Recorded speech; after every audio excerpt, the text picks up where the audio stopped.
هاوکاتی هەروە دێو نزیک بوونەوە لە پێنجەمین ساڵیادی شەڕی ناوخۆی سووریا هێشتاش چارەسەریەکی بنچینەیی بۆ ئەم قەیرانەی وڵاتەکە لە ئارادا نییە.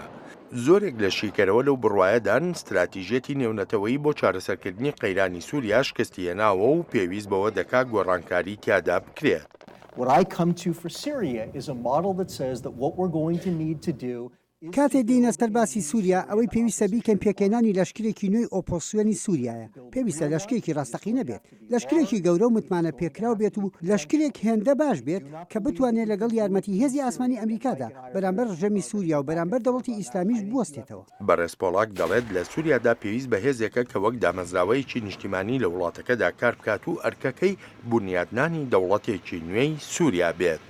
that is not impossible. ئەمە کاری نەکردە نییە، بەڵام ئایا ئەو لەشکرە نوێ دەتوانێت ئەوە بکات؟ ئەمە پێویستی بە ئامادەیەکی زۆر و چڕی وڵاتە یەکگرتوەکانی ئەمریکا هەیە، چونکە ئەو لەشکرە دەبێت خاکی بەدەستەوە بێت و ڕێکخراو بێت.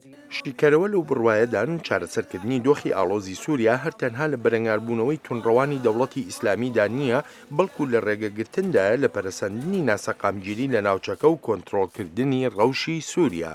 Right, the Syrian civil war began in 2011 and several years later کە شەڕی ناوخۆی سووریا دەستی پێکرد، بینیمان شەڕێکی گەورەی ناوخۆی لە عێراقدا دەستی پێکردەوە و باسکردنی ئەو ئاڵۆزیەی ناو عێراق بەبێ ڕۆچوونە ناو ڕەوشی سووریاوە نابێت. بۆیە پرسەکە بەلای منەوە ڕێگەگرتنە لە پەرەسەندنی زیاتری ئەم قەیرانە بۆ لوبنان و ئوردون و تورکیا و بەگشتی بۆ ناوچەکە، چونکە دەبێتە مای ئاڵۆزیەکی زیاتری قەیرانەکە، وەک ئەوەی لە کێشەکانی نێوان عەرەبستانی سعودی و یەمەندا بینرا کە پەیوەندێکی ڕاستەوخۆی هەبوو بە ڕەوشی عێراق و سووریاشەوە. لە هەموو هاوچەشە هەنووکەیەکانی سووریا و عێراقدا بەتایبەتی و ڕۆژهەڵاتی ناوەڕاستیش بەگشتی ڕێکخراوی تونڕەوی دەوڵەتی ئیسلامی بەشێکی دانەبراوە و وەک دەگوترێ ئەم ڕێکخراوەش کەوتۆتە گۆڕانکاری لە استراتیژیەتی خۆیدا.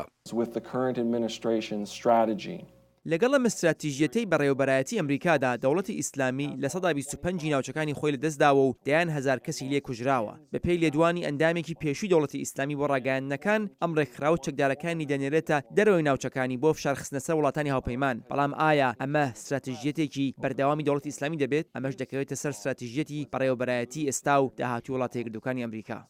لە هەفتەی ڕابردوودا لە ڤێننا کۆبوونەوەیەکی تایبەتی کرا سەبارەت بە ڕەوشی سووریا. وەزیری دەرەوەی وڵاتە یەکگرتوەکانی ئەمریکا دەڵێت لەوانەیە چەند هەفتەیەک مابێ بۆ گۆڕانکاریەکی گەورە وەک قۆناغی گواستنەوە لە سووریادا، بەڵام دەشڵێت پێویستە ئێران و رووسیا گیانێک بەم هەوڵەدا بکەنەوە بۆ گەیشتن بە ئاگربەز لە سووریای بەشەڕوێران بوودا.